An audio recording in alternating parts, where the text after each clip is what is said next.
Happy Tuesday, everyone. So good to be back with you. Let's finish up dessert first. Remember, dessert is giving up dessert for 2 weeks during the duty drive to raise money to build up a treehouse for the school. So far, she's doing well. She passed up her very first dessert. Now, she did wrap it and put it in the freezer, but she did not eat it. All right, chapter 21, giving up and saving. On the second day of the duty drive, Mrs. Howdy Doody asked, "How many of you were able to last a whole day?" Most of us raised our hands. "Wow, almost unanimous," she said. "Emily V., how did it go with the gumballs?" "Good," said Emily V.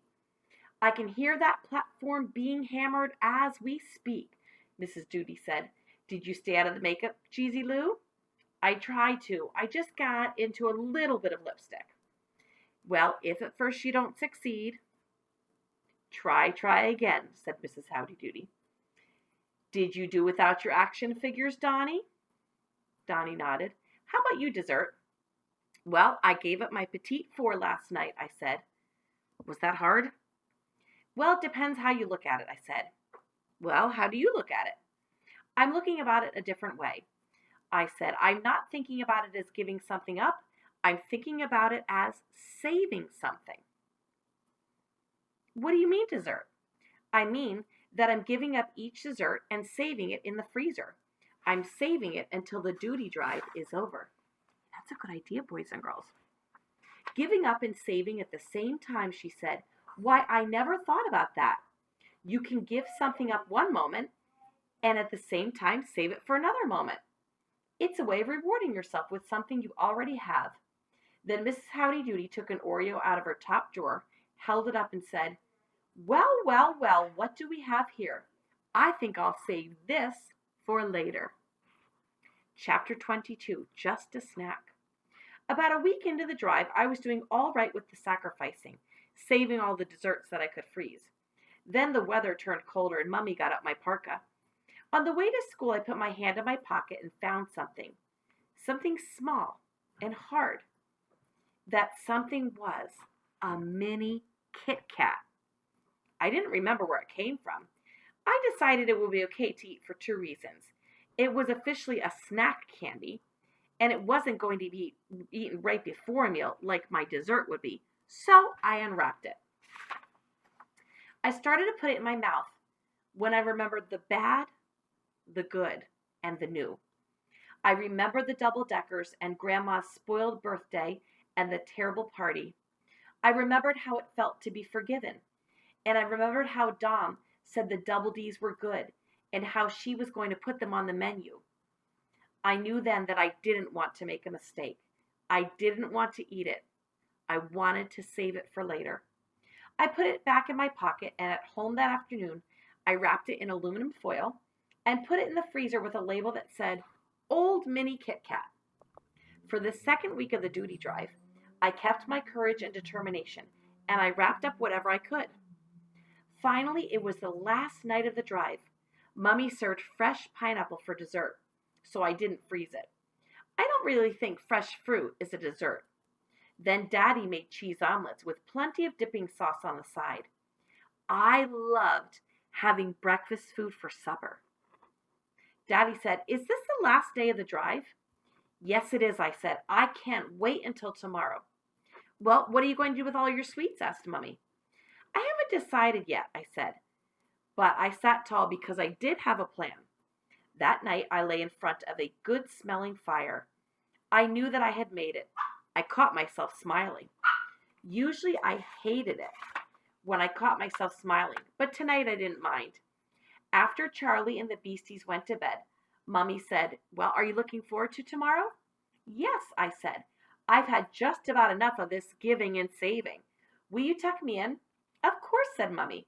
And when she tucked me and also Chunky in, she showed me a check made out to the Lambert Elementary First Annual Duty Drive for $42, $3 for each day that I honored my contract. "You made it," she said, as she kissed me goodnight. Chapter 23, Clockwork. I woke up at 5:30 the next morning. It was time to take a look at what I'd saved. I gave Chunky a nudge, and together we practically flew down to the freezer. The drive was over! I opened the freezer, and there, before my very eyes, neatly packed into a brown grocery bag, was 2 weeks' worth of dessert, each one labeled with masking tape and a black pen. I lugged the bag up the stairs, quiet as a mouse. I arranged the desserts around the table, just like a clock. I started at midnight. I put the Death by Chocolate there because anything chocolate is always my first choice. The flourless chocolate cake was at 1 o'clock. The birdie nest was at 2 o'clock. The Snickers cake was at 3 o'clock. Petite Four at 4 o'clock. Chocolate cupcake with vanilla icing covered with M&Ms at 5 o'clock. And Rocky Road fudge at 6. Then I continued around the clock with my pineapple upside down cake, my lumberjack, my 7-layer bar, my raspberry truffle, my snickerdoodle, and my apricot pocket. I was back at midnight, and I took the M&Ms off my cupcake to make a long hand and a shorthand for my clock. I joined the long hand with the shorthand by putting my old mini Kit Kat in the very middle.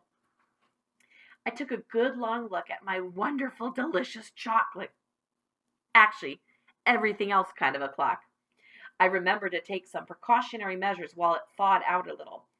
I made my bed, picked up my clothes, put on the green flower dress that Mummy likes best, even though it's uncomfortable, combed my hair and put the matching flower clip in it, and made sure my backpack was ready. Chunky and I went back downstairs, and he stationed himself under the table, and I got a plate, a fork, and I sat myself down at midnight for the very first taste. I moved right around the clock. At 7, I tried the buttery, brown sugary pineapple upside down cake. This is better than Death by Chocolate, I whispered to Chunky. I never knew that.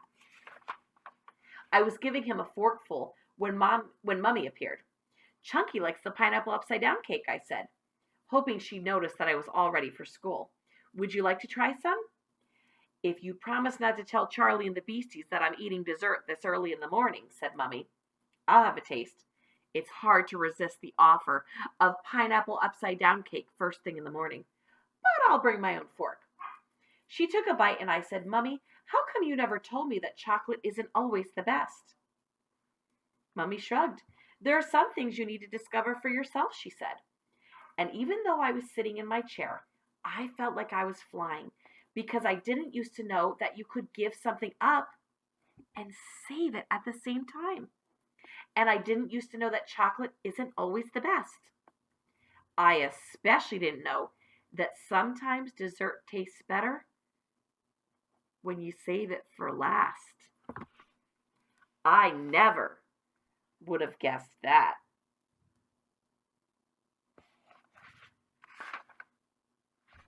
And that is the end of our book. At the very end, there's a little recipe here for the double-decker chocolate bars. Now, if you enjoyed this book, there is a dessert series. I believe the next book up is called Just Dessert. So this one was called Dessert First. The next one is called Just Desserts. So be on the lookout for that. Maybe next time you're able to go to the library, you can try signing that out. Maybe you might want to buy it from a bookstore, online, download it on a Kindle. I have to admit, I'm enjoying the character of Dessert. I might just read the next one. I hope you enjoyed this. Come on back for tomorrow. Unfortunately, I don't think we have time to get a chapter book done before the end of the year. But I do have some good picture books that I brought home from my classroom that we can read every day. All right, Parkway Manor, I will see you tomorrow. Have a fantastic Tuesday. Bye, everyone. See you soon.